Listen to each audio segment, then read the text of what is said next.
All right. So good afternoon. Excuse me. Good afternoon, everyone. Thank you very much for, excuse me, spending your lunchtime with me. I'm going to try my best to make sure that this lunchtime is as valuable as possible, especially from the standpoint of understanding that you guys are here to learn more about planning your business for 2021. Now, this particular session came up for a number of reasons. One, because there's some work that I've done, I keep doing with entrepreneurs. I have realized that there's some gaps as it relates to how we see our business. Two, I've also seen the same thing as it relates to from on the corporate end. So a lot of what I'm sharing may seem to be leveraged, excuse me, on the on the entrepreneurial side, but I will be speaking a little bit as to how we use it specifically for our corporate end, for those of us that are in that corporate space. But I also know that some of you guys who are here in corporate are also doing your businesses on the outside. So you guys get to use it for the best of both worlds as it relates to developing your business. So a little bit about me for those who are not familiar. My name is Lyndon Braffett. And I like to tell folks, so every time I do one of these, I always have a different message. And the message I want to share with you all today, as a large percentage of you all are coming from or are here for the entrepreneurial side of things, is that coming from a secure corporate background, being an entrepreneur still amazes me, because this was something that I was actually on the fence with a lot of times. Like I kept telling people, boy, next year, I'm going to do it. And then next year came, and it was a year after that. So that actually went on with me for a little while, right? And with over time, what started to happen is that as much as I was always optimistic, as every time I realized that I made a promise to start the next year and didn't start, I started to get a little bit of upset with myself, because I felt as though time was running out. I always had this dream of starting my business at 40, all right? But I'm 45 now. I started it 2 years ago. I hope I didn't date myself in any, well, I actually gave away my age, but at 45, I started it at 43. And it is, to me, is one of the best decisions I've ever made, even though I've had a lot of changes in things like lifestyle, excuse me, things like income, the things I had the ability of doing from before, but I don't have the ability doing now. But I always say that I left to start my own business, and I left for a reason. So anything short of recreating that lifestyle is not going to be worth anything. So my goal is really to now recreate the models that I left in corporate and bringing them into my own entrepreneurial space. So with that, in terms of my experience, I'm bringing 17 years of experience in terms of business, sales specifically. I'm moving through different levels within organizations, 5 different industries that I've worked with, from automotive to tech to imaging and printing. I've also done my own fair share of retail sales. I did anything that wasn't illegal. I could say I basically sold it or tried to sell it, from magazines to t-shirts to dishwashing liquid to soap powder to hand towels to watches, you name it. It's all been part of my journey. So not so much for me loving sales, but I've also, as much as I love sales, I also love business. And I've had the privilege of working with 10 different brands and learning from those brands to really have an understanding as to what is important as it relates to building your business. When I left with one main goal. I always tell people when I left, I used one mantra, which is I really wanted to be of a greater impact to more people. And seeing some of the gaps that I have seen in Trinidad, excuse me, understanding the areas I needed to work on as a Trinidadian, in terms of, being more productive, developing a particular business model, or just doing what I do. Because some of you all may know me from sales, through sales as a profession.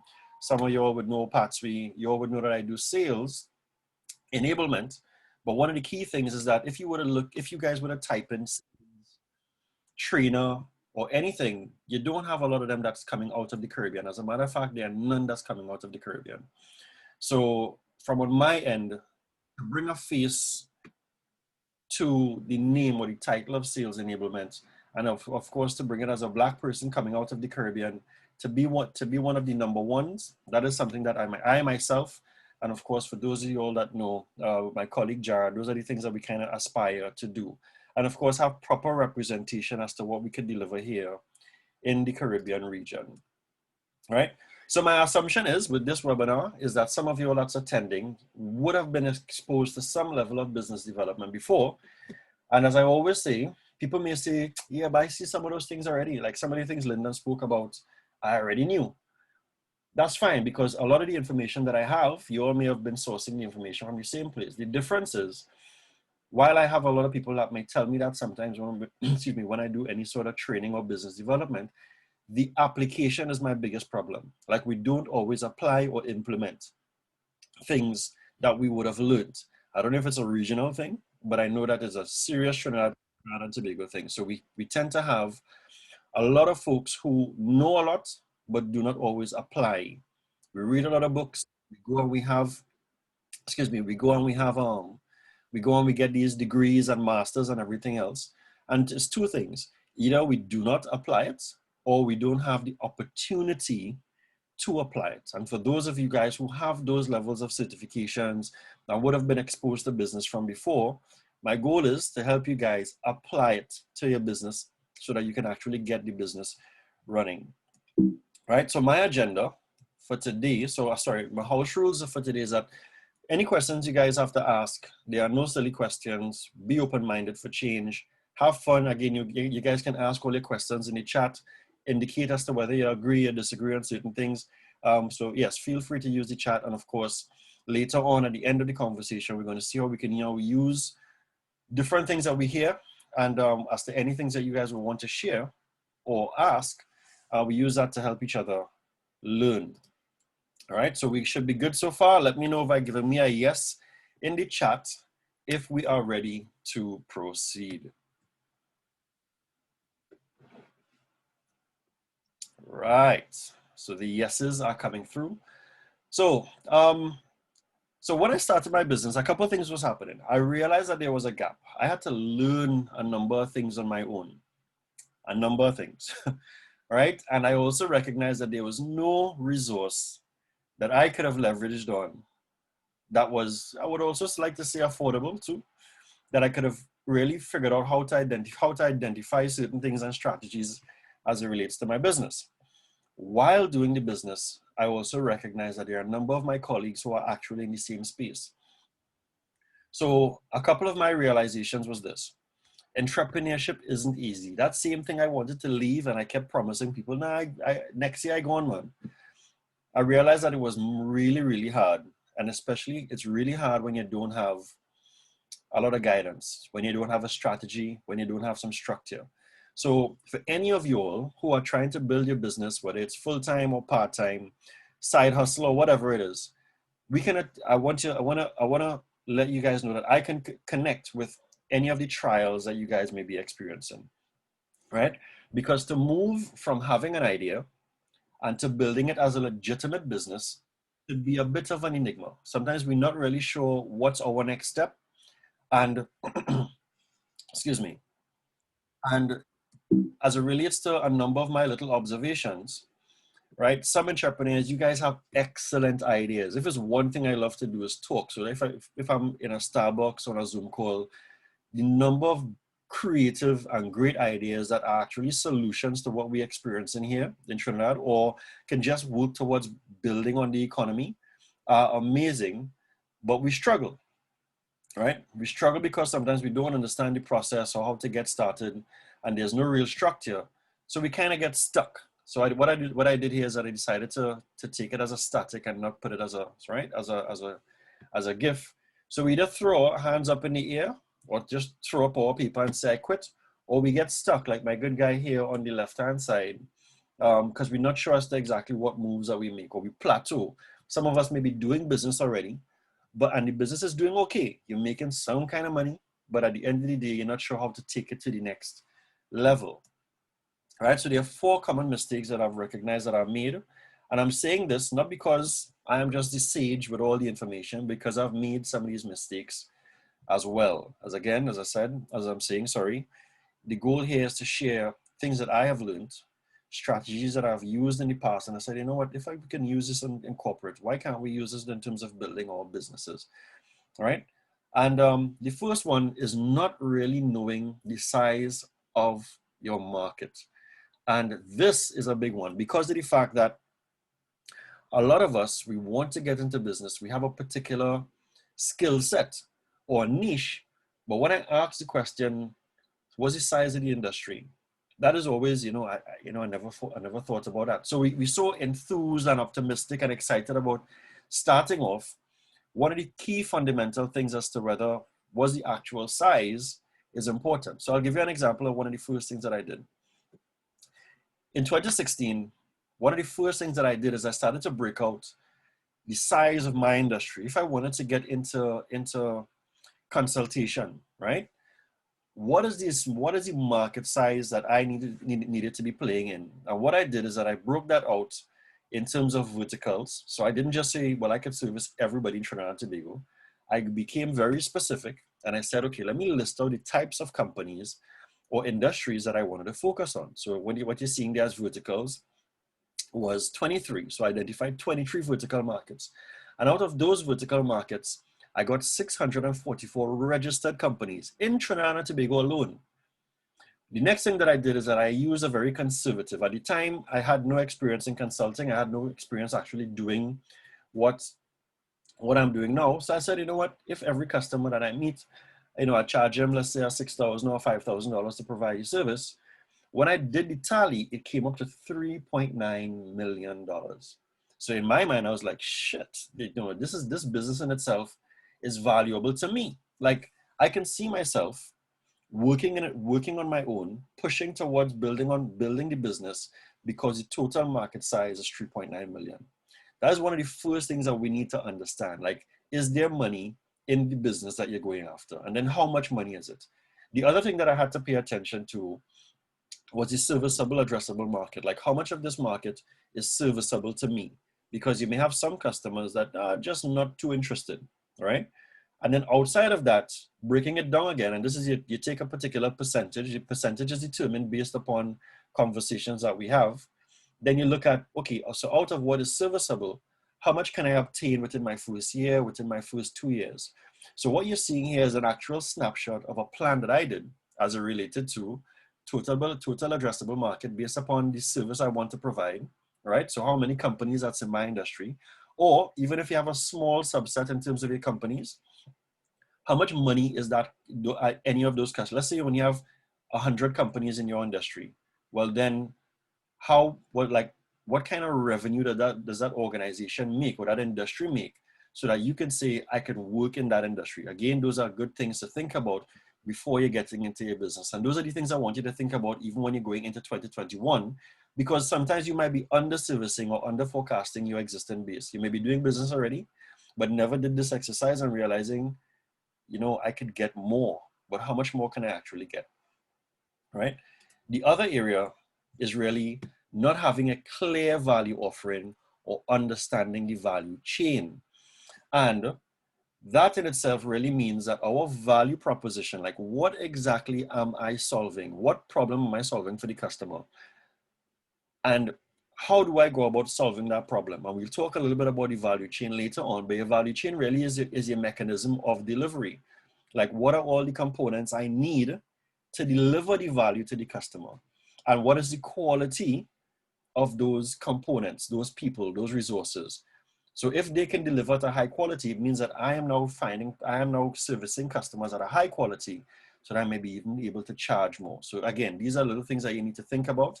And this comes back even if you're doing, let's say you're manufacturing goods, let's say you're making stuff. If you're buying high quality products or high quality materials to make your one product, then that high quality material is adding to your value chain, right?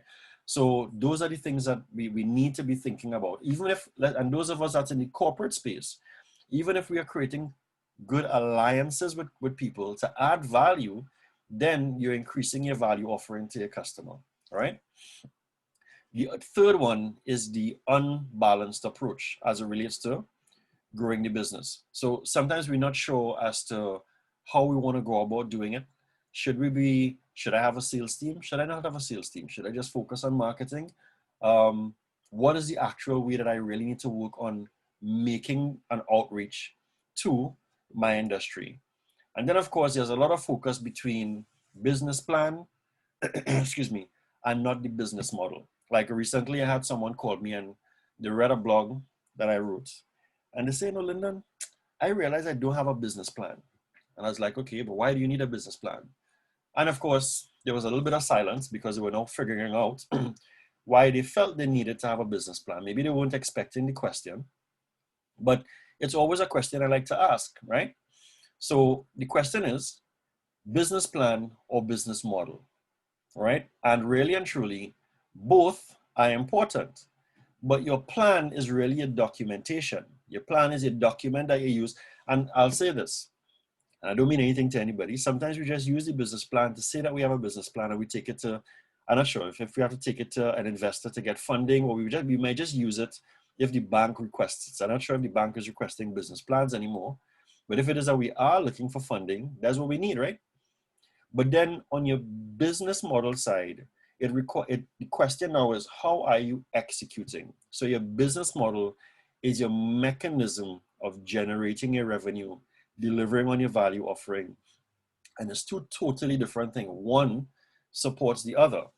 And with your business model is really at the center, right? Because your business plan will speak of your business model. But the thing is that your business plan would not, if you had to look at your business plan would not capture everything about your business. So what does a business model look like? And in this instance, it looks like this. Now, again, some of you all may have seen this before, right? This comes from Alex Osterwilder, right? And he created, or he redesigned the business model canvas to look like this. Now it has many different iterations. I just gave it this nice colorful thing and I put on little icons so that we'll be able to follow it a lot easier. However, our business model is made up of all of these 9 segments. Every single one of you all that's on this call today, whether you are in corporate alone or in corporate and putting together your side hustle, or you're doing your business full time as an entrepreneur, every single one of these components resonates with you. All right. The thing is that when you're looking at the business model, the right-hand side of the business model is the desirables, your value proposition, your customer segments, the relationships that you want to build, and your distribution channels, including a little bit on your revenue side. Your left-hand side is your feasibility. The thing is though, as much as it's desirable on the right, a lot of the times entrepreneurs stay on the right. They always know your ideal customer profile and your customer segments. And yes, they're using distribution channels to reach the customer. But a lot of the times on the left-hand side, that is where the gap is in terms of what are your key resources, your key responsibilities, your partnerships. And then at the bottom, the real important part is that based upon your cost and your revenue, how viable is this business? Is this business even making sense to be involved in? And that's a hard question that we have to ask ourselves. And you know what? It's the truth. We have to also know that if we are getting in business, whatever it is that we are shooting for in 2021, is it worth doing? Do I need to put a lot of effort in this? What is going to be my return? And you writing out your business plan is not going to give you those answers. Developing your business model will help you craft a better business plan, because the plan will just dictate what your activities and everything else is. Right? So let's look a little bit at breaking down what this business model canvas is. All right, so let's say there are 9 different areas. So we're going to take a look at these 9 areas. Excuse me. We're going to take a look at these 9 areas. And I want you all, again, either in the chat or later on, indicate to me as to whether you've ever really taken the time to look at what you're doing like this, right? And I'm going to share a lot of my strategies with you all as well. The first thing is customer segment, right? So before I spoke about not always having a clear idea as to your value prop as one, but then some of us who are very familiar with the value prop, not always sure, clear on the segments and the customers. And then even if you're in a particular industry, is based upon what you are providing, is it high value? Because if you're high value, then and it's a large segment, then you may not be taking care of the lower of your lower end, because you may have customers who cannot afford what is it that you're trying to service. A major issue is sometimes we try to be everything to everybody. And in business, we cannot really be everything to everyone. We have to take our time, understand, do we need to niche? Do we kind of open up our space? Because if it is that you are doing that, how competitive is your space to give you the ability to really maximize your potential and make that type of revenue that you need to facilitate your lifestyle? So let me give you an example of something that I did. So before, I would have showed you that I did a TNA, and the TNA was where I had the 3 circles that gave me my size of the market. What I did is that I also broke that out into the segments. So what gave me that 3.9 million was me taking the time to do this. So I broke out automotive industries, insurance companies, restaurants, everybody, right? Because there were 3 particular services that I still offer. I'm just focusing on 2 right now, right? But I looked at every single industry, every single company that's in those industries, and I got a number, and I said, you know what? Let me just choose a conservative figure. The market potential is 3.9, and this is what my potential customer segment is going to give me. Then from there, I can then say, you know what? Let me see now if I wanted to niche, if I wanted to be something to only in security services, or to only private hospitals, or to only hospitality. I can do that, because if you all are paying attention to this, we have restaurants carrying $594,000 in terms of potential. It gives me the strategic ability to look at what my segments are, where I want to pay attention to my segments, and go after that business. Again, sometimes we get caught up in the energy of just coming out and saying, well, yeah, I'm an entrepreneur, but not really strategizing ourselves properly to say, you know what, I don't need to go into water and bottle companies, because it's too small of a market size for me. I only want to focus on companies that's 240K and above. And again, as much as you're seeing this here, every single one of you all can break this down for your business. It just takes the time to really put this together, give it some thought, and put it forward, right? The other area is really now understanding that value proposition. So now that you understand your market segment, you understand your size of your market segment, your dynamics and everything else, right? Remember, every market segment desires a certain value from its vendors and service providers. Are you connecting to those things? And also, how clear are you as to what is it that you're offering, right? There are 5 different value proposition categories that I teach on, all right? Your product, services, or solution is either making a customer a lot more productive. Productivity ties into profitability. Sometimes the things that you sell, for those of us that's in the automotive space, a car means a lot to a traveling officer. And it means a lot in 2 ways. They look good doing the job, but it also gives them the ability to be productive so that they earn their money, right? How convenient is your service that you are offering to your customers? Are you taking care of everything, or your customers still have to jump through hoops? And what type of service, or is your service, because your service delivery is a value proposition in itself. If you are not delivering as a solopreneur, as an entrepreneur with a small team, as someone that's developing a small company, or someone that has a company, if your service delivery is not good, then it affects your image. And if it affects your image, then it's definitely going to affect your profitability, because nobody comes into your business. Every single one of these things are connected to each other. And these are the things that I really like to make sure that entrepreneurs understand when they're talking about developing their business. The other area is channels, right?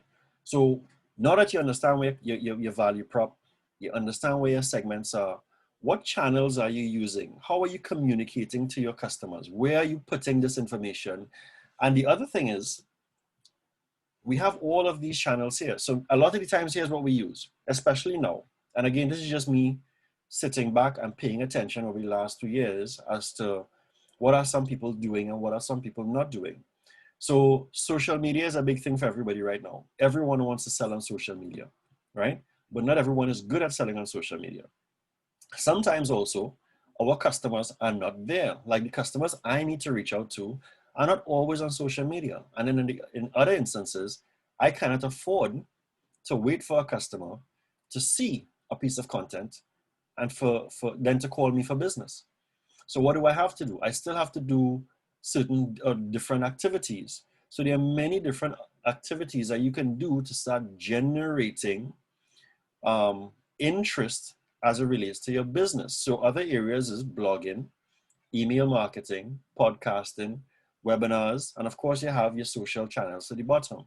No, though, mind you though, I did not put a sales team here, but a sales team is also part of your channels because your sales teams are the ones who will now make the calls to the customers once they understand who the customer is from proper segmentation. And of course, once they understand what the value proposition is, so that they'll be able to now point the value or speak the value to the customer properly, right? They would now be making that the right approach to the right customers. So they are now part of your channel, right? And then by doing that, what type of relationships are we trying to build? So we're using the social media, we're using our channels, we're using our sales teams, and as some of us who are already providing experience to those customers, what type of relationship are we building? And if it is that you are using any of those social ones to the bottom, whether it's YouTube or whatever it is, how do you want to position yourself? So even when it comes to when it is that we're doing a business model canvas exercise, and folks are using social media, I would always ask them, what do you want to be seen as? Do you want to be seen as the thought leader, the guru, the expert, the trusted advisor? Those are the things that helps customers make phone calls to you, right? But there's a way that you actually go about doing that as it relates to building on that business model. And then with that now, your relationships grow in a particular way. I'm not sure if you guys understand, or not, and I'm sure if everyone is familiar with the AIDA principle, but the AIDA principle represents awareness, interest, desire, and action. And that in itself really means that based upon how any one of your distribution channels is communicating with the customer, for them to be able to tie in and really, really love your value, because sometimes your value can be really intangible at present, meaning that if you're just giving customers information, how to do certain things for themselves, they say, you know what, I'm always going to be tying into to Lyndon or to Nikisha or to Timothy or to Sarita's channels, because guess what? They have actually taught me a lot. And certain things that they've said to me, I'm actually interested in possibly taking services from them. So you're either blowing their mind and you're pushing them down the funnel in terms of making them more aware of certain things, you becoming that de facto channel for thought leadership, making them a lot more interested in what is it that you have to offer, making them a lot more desirable. And sometimes you have those channels where customers may be communicating or connecting with you, and they are actually not your immediate customer. But what happens is that with the power of social media, with the power of maybe someone just communicating, a salesperson communicating that message clearly enough, then what they do is that if if I have a friend of mine that needs to get, that needs to get this information, what will happen is that they will now pass that information on to someone else. Instead of word of mouth, it's now going to word of phone, because the information is now communicated via share or WhatsApp or whatever it is. And of course, the customer then takes some sort of action, which is what we all want. We want the customer to take an action to say, hey, can you send me a quote, or I am ready to commit to your services. So do not take things like these for granted. A lot of the times we look at the shares and we look at we do a couple posts. For me, it is a serious thing. I take these things seriously. If a customer reacts or claps or says it's insightful, or they're curious, in my response strategically, I respond to the customer in a particular way, asking them, tell me one or two things that was actually interesting about it for you. Because again, I want to make sure that I am on the button as it relates to the value that I would have offered. So if it is that they said, hey, that first point that you made really resonated with me, I know that I'm on the right track. And I'm going to consistently pay attention to that customer, to that to that person that's part of that social network. All right. So again, pay attention to these areas because this is right now, especially as to the situation that we are in with COVID and we can't go outside as much and people having a little bit more time now. It's not as much as when we started off, where they cannot go out as much as before. So your social media presence and people's activity on social is still a very, very important part of it, right? I want to give you guys a couple examples, right? So here's a personal testimony. Blogging and doing email marketing has earned me to date approximately $5,000. Webinars, approximately 18K. And using social media, approximately 35.5K. Real figures, right? And that does not factor in what I have been able to do for myself by reaching out to customers. So again, I'm sharing with you all that you have many different channels that you can use to get your information, but it has, once done correctly, you get the opportunity to now use this to bring the revenue in that you desire. And I'm telling you all this, it could have been more. But now that I'm recognizing, now that I'm getting a particular flow of it, and I'm seeing, okay, this is how I strategize and build this into my next outreach, is where I know that I have the ability to now capitalize on doing these things a lot better, right? The other part of the canvas is what you call key sales lead gen strategies. So where I was talking about using social media, that is part of a lead gen strategy. Where I was talking about having a sales team go out, that is part of a lead gen strategy. But a lot of things are changing, right? Our buyers are changing. Buyers are using the internet more. I mean, if you all weren't familiar with that, then definitely it's something to pay attention to, right? So what type of activities are required for you, how often and what times? And those are the things that you have to pay attention to because again, you want to be able to maximize your activities. And with things changing, I want to give that, with my point of things changing, I want to use this as an example, right? So everything that's in red are the things that we are accustomed to, right? So we have 1 to 5 on the left-hand side. We know about those things. 14 to 17 or 14 all the way down to 25, we know about those things. 50, 61, and 52, we are all familiar with those things, right? However, 50 and let's say 52 are still the most relevant. The reason why I don't pay attention to anything on the left-hand side because it's hard to track and it's too costly to use. However, within the last 10 years, and it could be less, 31, 56, 76 to 84 have all been big, excuse me, additions to how we go about doing business. And what I actually added a couple others there. So I added ebooks, case studies, white papers, online product demos, especially in this particular day and time. Like this would work well for Sarita and her team because I mean, if I could do an online product demo with a vehicle, then that'll be perfect. Or if I'm showing people how to go about baking a cake, that'll be perfect as well because you're using that to communicate through your channels and build relationships really early. And even when you're doing webinars and podcasts, again, what is the purpose? Are you trying to educate customers, build a relationship moving forward? It is very important that we pay attention to what these activities are. And you still need a sales team. So if you can incorporate 50, 52, and everything else that's in green into your business moving forward, you will tend to find your rate of return. You can measure every one of these things. The others, 61 and everything else that's on the left, it's hard to measure because you have to put the cost out up front. The cost is high and the return isn't always exactly what, excuse me, isn't always exactly what you are what you are supposed to be getting back in return. All right. The other one I want to talk about is key resources and the quality of your resources. So before we were speaking of your value chain mechanism, right? Your resources are very, very important as it relates to delivering to your customer segments. If I have to bring in someone to help deliver to a customer, and I know that that person's quality or information is good, then I'm making sure that I'm giving high value. As we like to say, cheap thing, no good, right? So whatever your business is, and I know that your business is extremely valuable to you, so start paying attention to what is it that you actually need. If it is that you need to get the people in, how do you now bring those people in? Because guess what? And we're going to touch on that in a little bit. But bringing those people come at a cost. Bringing them in at a cost would also mean that you have to adjust your cost to the customer. But you can justify it because you're bringing in someone at a high value so that you could be able to deliver a quality product or service, right, to them. Now, apart from me talking about people, you also have location, because let's say, for instance, I have to deliver a service, but I need to rent a space.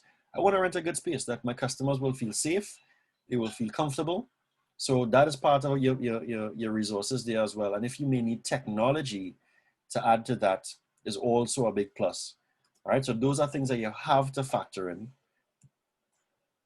A lot of the times we like to talk about we want to be first. If I look at a lot of companies, like the last company that I worked with, their opening line is that we needed to be the first choice partner.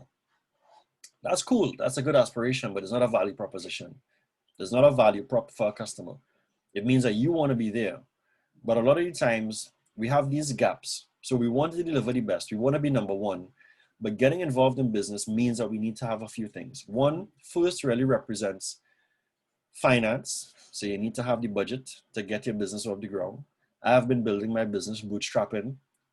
Thank God it's been working out in a pretty good way thus far, right? But if you need to go and get funding, that's great. You would need to have a business plan, but your business plan would have to be funded to your business by your business, unfunded. You'll have to be fed by your business model to get that funding from your investor, from your VC, or from your bank, because we all need capital in some way, form, or the other to start our business. Infrastructure, we need something, right? Whether it's your laptop or whatever it is, you need something to get the job done, because you're not just doing it with your two hands. Even a carpenter needs tools, right, to do the job. Resources, you need some sort of resource, whether you have to outsource it or not, so that you could be able to deliver to your customer. I've tried to do this a lot of the times by myself. I have joint partnerships that I do with Jared, but one of the things that I recently decided to do was two things: hire a virtual assistant, which has been extremely valuable to me. And recently, over the last 2 months, I looked at bringing on, excuse me, an accountant, because I felt that I needed to have better visibility and accountability and control and understanding as to my business, because it in itself helps me to be able to manage my business better and in some way deliver to my customers at a high level. Those are outsourced resources. They're not on staff, they're not on payroll, but it's a resource nonetheless. So your resources could be virtual, they could be on contract, or they could be part of your actual team. Systems is a really big part of some people's shortfalls. They don't have the right system. They're not systematic in the first place sometimes. So they're kind of all over the place. So we have to be systematic. And then of course we have to be timely. Like, how quickly do you need to be able to deliver, not just to a customer, but to bring your product to market, especially if we are in a seasonal type business, you know? Could we get our product to market on time? And if you can't, then how quickly are you planning? Like, what is your planning process? Like, what systems do you have in place to start your planning early, bring the right resources in, right? Excuse me, to really get for you to be able to execute. And the last one and most important one right now is technology. Technology is going to be a big part of our future. It's been, since 2015, I've been indicating to people that we have some changes happening in our industry. And I've been saying this to the team that I worked with in the past. And like everything else, sometimes we are slow adopters to change, especially here in the Caribbean, right? But again, as everyone would have realized, COVID-19 has really accelerated everyone's thought process as to how quickly we need to be adaptable to technology. But my main point, I do not want folks to just understand that you just need to use technology now. Make technology part of your business infrastructure, because it is going to help you tremendously moving forward, right? Once it fits into your business model, make sure that you do that, right? And of course, your partnerships. You guys would have heard the talk that your network is part of your net worth. Well, that is real talk, right? There's a strategy that I like to do at least once or twice per month. And I started this, I've been doing this since I started. I will go through LinkedIn, or I would look for people that's doing particular businesses that I have never had a conversation with before, whether I'm is someone in the mall or whatever, and I will ask them to have a conversation. What has happened out of that is that I've actually found people to add to my value chain. That's how that goes. So building strategic partnerships locally, regionally, and internationally is important, because even if you're not partnering with that person, if you can become, um, if you can have, whether you're mentoring them or they're mentoring you, whether it's a group that you're in that you're just sharing information, you will tend to find that a large percentage of the time, these groups or these networks, they have they have information that would help you build your business. Some folks will be further along than you, so that they will be able to say, oh no, you need to do this, this, and this, or try this, this, and this. And then you can now come and try it, and you may realize 2 out of the 3 things that they recommended worked. But what it would have done, it would have given you that incremental move forward to where you need to be, because you may have been stuck. Remember, we were talking about being stuck in the beginning, right? Some of us, we plateau, we're doing okay, we're making some money, but we know, you know what, we want to go into next year and really ramp up next year. But we've never really broken down all the segments of our business, laid it out in a format like this to really understand, right? So as I have here, this could be associations or it could be vendor relationships. And I'll give you an example. For me, what I've done is that I've worked really hard on building key relationships. It's real important to me. It's real important to my business, because it allows me to be able to deliver at a high level to my customers, right? So I have a couple international partnerships, which is through HubSpot and Wix. It's part of the services that I do, right?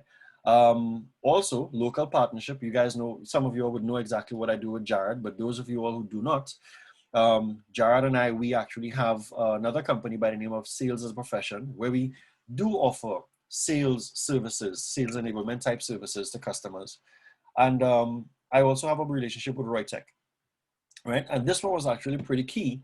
And I'll tell you how this one came about. This one came about from LinkedIn. I didn't reach out to Roytech. Roytech reached out to me, right? So by me putting valuable information out there on social media, I had someone reach out to me from Roytech, and we've had a partnership or relationship over the last 2 years, a valuable one for both sides, profitable and otherwise. You know, so again, I want us to move away from just thinking, yeah, well, I'm into entrepreneurship and we're just these solopreneurs trying to do a lot. Look at how you want to strategically grow your business, and then start making that outreach. Every relationship that I have here, with the exception of Roytech, is ones that I would have had an outreach to the person. As a matter of fact, Jada reached out to me, and then we had a conversation and we connected. I reached out to Wix. I reached out to HubSpot. At the time when I reached out to HubSpot, there were no vendors here in Trinidad and Tobago, none representing the region either. Oh no, I lie, sorry. There may have been one in Barbados, right? Excuse me. But at the time when I reached out, they said, we don't service that region. I said, are you sure? They said, yeah, no problem. And I called 3 times. I submitted a number of different applications, and I got one person cracking in their response. And then, well, the rest is history, right? But what that has done is added to my value to the customer, because now the services that you deliver is now encapsulating every single thing. So I can make recommendations as to, okay, well, you need HubSpot to do this. It's not just me selling them HubSpot. I'm helping them put a particular structure in place for their business so that their business could grow. If a customer does not have a platform to build their website, I say, you know what, you need a platform like Wix. Again, it's building an infrastructure, it's building a system, is making it smart relationships to get your business to where it needs to be. And you can actually now leverage on your partners so that they can help you. So there's one client I was chatting with recently, and they are now reaching out to their international provider to now help them do things like webinars and stuff like that, because they've not really done those things before, but they understand that it's a requirement now, right? The other area of the canvas is really cost. So a lot of the times, again, we would buy up our materials, or we have a price that we want to charge the customer. But something that I realized, and I'm being really, really transparent with you all, there were instances where I would have signed off contracts with clients and I was undercharging, but I was providing a lot of value. I don't want you guys to make that mistake. I've learned my lesson, right? And I've brought the canvas, I use the canvas deeply. Like I live with the canvas, right? And I've recognized now where my gaps are. And I've made those adjustments to say, okay, this is how you work on structuring and building on your delivery to your customer. But also now that I have a clear understanding as to what your cost is, especially for those of us who are service based, what is my cost? What is my rate per hour? That's why like the work that I'm doing with my accountant is so valuable to me now because she's really helping me recognize, wait a minute, yeah, I need to carry up my cost because my value is this high, right? And it's not a frivolous thing. It's a real thing, especially for those of us who are providing things like training and stuff like that. It is extremely high as it relates to what you want to be able to give to your customers. A pro tip, everything that you're looking at, especially on your left-hand side of the business model canvas, remember I was saying that as your feasibility side, if your costs are too high, then you would realize that you are not making enough revenue, you're not charging enough, then your business isn't viable. You could be giving away a value, but on your left-hand side, it's important that you pay attention to, is there a cost to have this partnership? Is there a cost to do these activities? Is there a cost to have these key resources? And if there is a cost, how am I capturing that cost? And then once I understand all of my costs, now if you're very good at doing this and you don't need someone in accounting to really help you do that, fine, that's great. Now, once you understand that, am I now charging the right way? And am I now charging in a way that my business is sustainable? So recently I did a post that spoke about your lifestyle and your business. And again, I had no reason to leave Massey. Like I didn't leave Massey because I just wanted to, these people are a headache and whatever. I left because I felt it was time that I tried to do this thing. And if I stayed there, it would not happen the way I would have wanted it to happen. But by me doing that, excuse me, I made a couple of mistakes in the earlies. Understanding now where I am over the last 18 months, I've been able to make certain adjustments, change up my pricing to get myself back to a place where it's very similar to where I left at Massey. But we have to also be, here's the one thing that kept me back from charging the way I felt I should charge. Fear. I wasn't sure the customer would want to pay that price. Well, if you're doing that, then you're basically sacrificing your lifestyle commitments in certain areas to get those things done.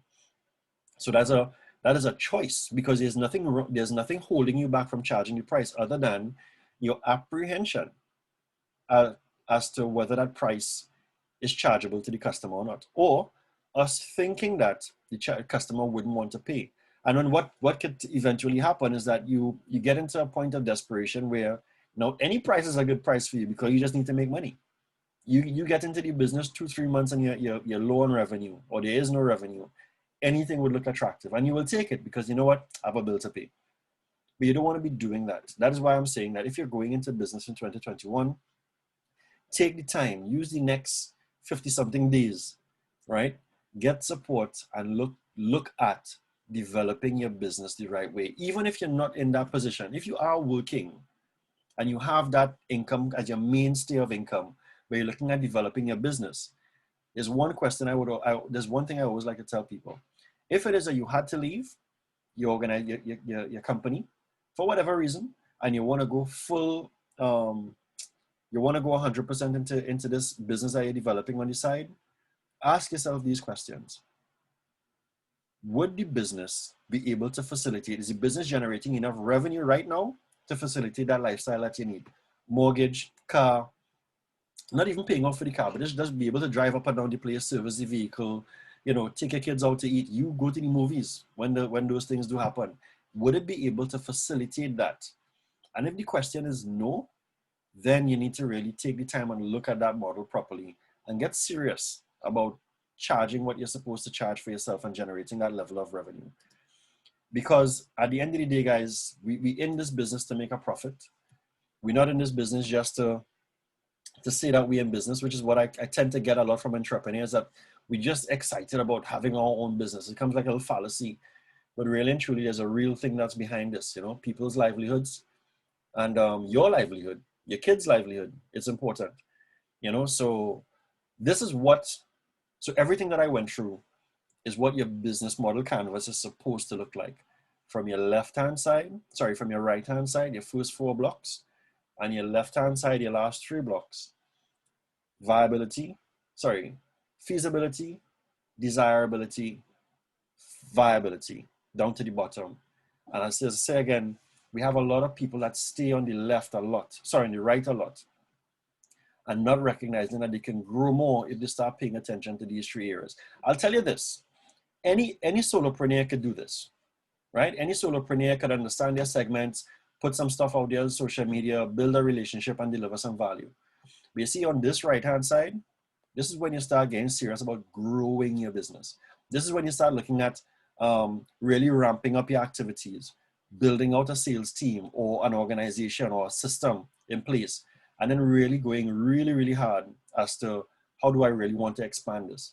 And for far too long, sometimes we stay in that space. I remember meeting someone and she was in business she was doing her business for 10 years. And she felt as though she wasn't getting the kind of growth that she needed. And I had to ask her, so, well, what have you done differently within the time? And she hasn't really done anything differently. And this was before COVID, you know. So she seems to she's in that place where she's stuck, and now she's now wondering, I don't even know if it makes sense. Because like anything else, and I'll be very honest with you, because I get bored sometimes. You might get bored of it about your business. Yes, you may be making ends meet, but if it isn't growing, if you aren't seeing exciting things happening, after a while it just becomes this monotonous thing that you eventually might just fall out of love with. And I don't want that to happen to you all. And I don't want to see entrepreneurs being just entrepreneurs, but I want to see entrepreneurs transition their stuff from being an entrepreneur into owning a business. I want to be able to step out. I don't want to be like the doctor where I have to be actively in my business for my business to be generating revenue. I want to be able to step away from my business so that my business generates revenue and can be kicking it on the beach, man. That's what I want to do, you know? So this is where you guys, we really need to be focusing on towards the building, but this entire canvas is really important for every single business, corporate, and entrepreneurship. It's important for every single business as it relates to your growth. So as I'm wrapping up here, I want to invite a colleague of mine, Andrea Ragu. Andrea and I have been working together for, I think it's just about 4 months. And I'd just like to invite her to just to say a few things as it relates to her experience about using the model, working together, and as to some of the things that's been able to enlighten her with. So Andrea, if you're there, you could just chime in, and we should be good. Yeah. Shall I use video? No, you don't have to use video, it's fine. Okay. It's up to you. Hi, everyone. So as Lyndon said, my name is Andrea Ragu, and my business is ATR Business Solutions. Lyndon and I have been working for the past, since just around the start of COVID. And he's been taking me through the phases of the model that he just described to you guys. One of the things that, in terms of my experience with this model, it's been an extremely positive experience. I'll start at the end first. Just to say my latest accomplishment after having working with Lyndon and this model since April. I hosted my first webinar on Sunday. That's the picture that he has there. So Lyndon got me from no social media presence to actually having a social media presence and eventually hosting my first webinar successfully on Sunday.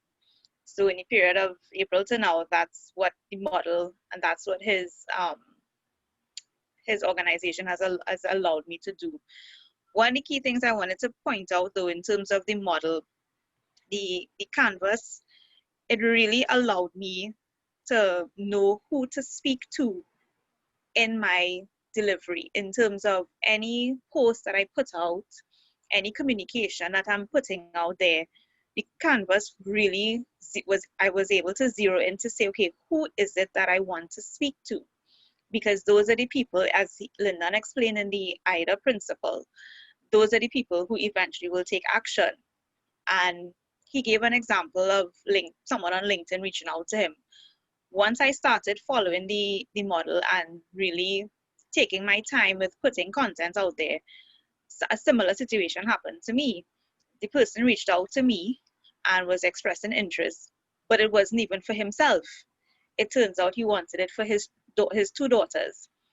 And eventually they signed on, but they weren't even in my eyesight and they didn't even know who I was. It was him as their father saying, hey, I saw this thing on LinkedIn, I saw this person and I want you all to meet her. Had the meeting, the first meeting was with the three of them, and then eventually now I just meet the two of them because I've signed them on. And that is what the model has allowed me. That's the kind of value that the model has added to the way I'm conducting my business. The other thing I wanted to highlight, when he spoke about the value chain, that part of the model, in the short space of time, I have actually gone through, my value chain has actually changed. And initially, when I first met Lyndon and I first told him my business concept, I was actually focusing on things like tax returns and whatnot. I'm an accountant by profession, so I initially launched my business along the lines of preparing financial statements and doing people tax returns and registering and doing business registration. But when I applied the model, when I actually went through the phases of the model, it turns out that was not my value add. And I've actually changed my value add over the last couple of months to actually, the tax returns and the business registration is actually not my value add. We've identified that, the model allowed me to identify that that is low-hanging fruit. And low-hanging fruit that I actually turn around now and I don't necessarily do personally. I have resources that now help, and I'm now using I am my resource in my business. So I'm actually making sure that any activity that I am personally doing is really where my value is, and my value is in the area of financial coaching, of entrepreneurs to say, okay, doing cash, sitting down and going through your cash flow, understanding your profitability, that type of thing. So those are just my comments in terms of how the model has been able to really, in this very short space of time, been able to take my business from point A to point B. Obviously, it's not the end of the journey. I've just begun, but it really has taken me a long way down the road. I never thought I would have even thought of having a webinar. We're onto the phase of doing website now, so that should be coming on stream soon enough. But it's a really interesting model to follow, and I think it's excellent for anyone. It's a model that could be applied at any stage in your business. So that's my 2 cents. All right. Thanks. Thanks a lot, Andrea. And Andrea made she in one of her points there. She said she looks at focusing on the high end. So when she has to deliver, she's delivering on the high end value to her customers. However, what she's also been able to do is not leave out the low hanging fruit, but also outsource the resources to be able to still deliver. So we're not giving up the revenue, right? We're delivering on the revenue, but we are now actually not going to use other resources to deliver, because for Andrea, for the skill sets that Andrea has, for where the space that we felt that she needed to be playing in, excuse me, Andrea didn't need to be running around doing some of those things, right? So now, by identifying, okay, what resources do you need to do those things? And then again, look at it as a company, right? You don't have the CEO of the company doing low hanging, they don't answer the phones. They don't fill out forms. That is done by other resources, while he or she is actually doing real high-end value work. And that's how I want us to think about our businesses. I know a lot of times we say, well, we have a small business and I'm just starting up, and we tend to say that to not make others feel as though we are, how do you call it, boy? We're showing off on them, or we try to be, I don't know, conservative. But we really have to now look at being a little bit more open and sure and confident that we have a business. We're not just trying to run a small business. We are trying to develop the business. Take away small from it, right? And to develop your business, you have to look at it the same way that companies develop their businesses. And you don't have to always have people on payroll, but you can actually outsource those resources and build on your business from there. And then you look at getting it to grow the way you want it to grow. So that in a nutshell, guys, is kind of how I wanted to share this canvas with you all.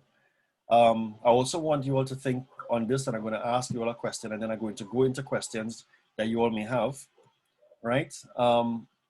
If you are interested in learning more about how you can develop and strategize and grow your business, feel free to reach out to me. We will be sending you all a page.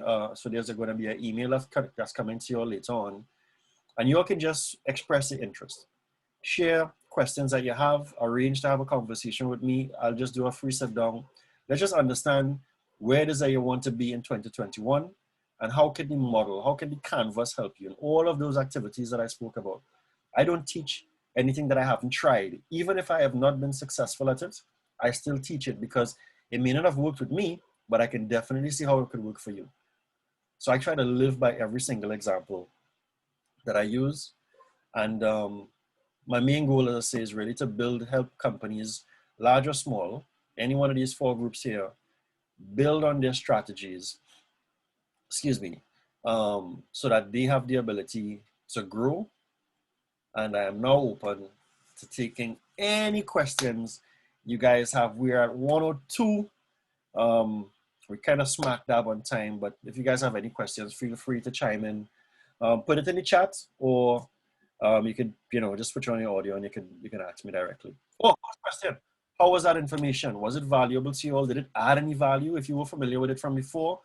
Did it give you a different perspective as to how you look at developing a business moving into 2021? You can put your responses on the chat, or you can switch on your audio.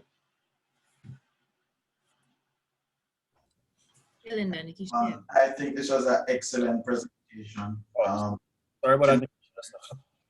There were a lot of things that I learned from this presentation that I never really looked at before. And one of the areas in business which, yeah, Linda, and I agree, I'm suffering from it too. Sometimes you reduce the value of what you're really putting out there because number one, the competition. Number two, you have that fear, you see your revenues not where you want it to be.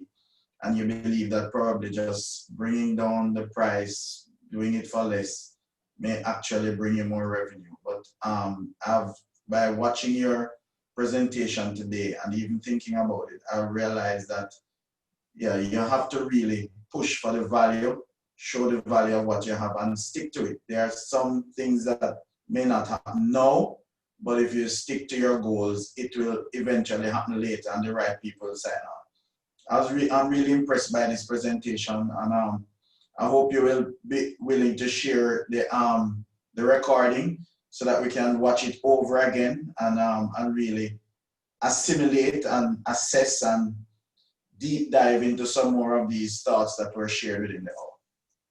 I'd appreciate that a lot, Timothy. I'll advise you guys on the recording after, but yes, it's definitely a model that would really help you all break a number of things, a number of little apprehensions and stuff like that, and kind of be firm as to the space. And I'm familiar with the space that you're in, Timothy, so I mean, anytime you want to just have a conversation as to how we could expand on that, definitely, because I also know your value as well. So yeah, Nikisha, I think you were going to say something, and we'll just read a couple of the questions after. Yeah, you were correct in what you were saying with we know what we have to do, just sometimes we don't apply it. So I'm thankful for that reminder along with some new things. What was a good reminder to me is the charts. We need to look at the feasibility, desirability, and viability. So it's something we need to stop, have a look at it, and go back to it, because sometimes we may be grasping at different things and what we have is already right in front of us. So I'm definitely going to enlist your help, and we can have a conversation after whenever we have time. But thank you for the information. It was very valuable. Thank you. All right. We have Darvel saying, Darvel is saying, very valuable. Thank you for the fresh perspective on the business model canvas. Thank you, Keisha. Amazing info. I'm looking for a question. All right, information was valuable. Okay, is it possible that we can get the slides for review? I may not do the slides, but I will consider doing the recording to to send that to you all. I have a lot of work to do as I continue to prepare. Oh, so then Leslie-Ann is saying she has a lot to work to prepare for 2021. Again, Leslie-Ann, feel free to reach out at any time. And we'll have Coach Nash. Hey, Coach Nash, I didn't see when you joined. Great information. So thank you very much, guys, for the time. As I say, I really try to take a different perspective in terms of what I share with anyone. And a lot of it comes from my personal experiences. We have a very big gap in the region. Forget just Trinidad and Tobago, because Timothy is here too. So, and Timothy is from Jamaica, as you guys would have obviously figured out from his accent, right? But in the region, we do not always have folks that's willing to share their experiences. Now, I take my time when I share certain things because I'm a person who I like to try figure it out and say, okay, it worked this way, it didn't work that way. Now I can talk about it. I seldom just try to get information and talk about it because I don't have anything applicable to apply it to thereafter. And I do believe that we do have a lot of folks who are, and this is not to knock on anybody, but it's a reality. We have too many folks who are just sharing information, but not application of the information. Now, where I come from, Timothy will be able to say that we come from a background where you have to be able to apply what is it that you're talking about because your proof is in the pudding, and the proof of the pudding is in the eating, basically. So again, I try to make these things as practical as possible and make it relevant to the point where you guys can now take this information and share it or use it for yourselves thereafter. So again, I will connect with every single one of you all thereafter. Nikisha, Timothy, Andrea, Dion, thank you very much. Dion is actually the person in the background, my co-host, even though she was kind of quiet, right? But again, guys, thanks for spending this time with me. It is 1:08, and allow you guys to go back and enjoy the rest of your Tuesday evening. All right, guys, have a great Tuesday afternoon, everyone. Bye-bye.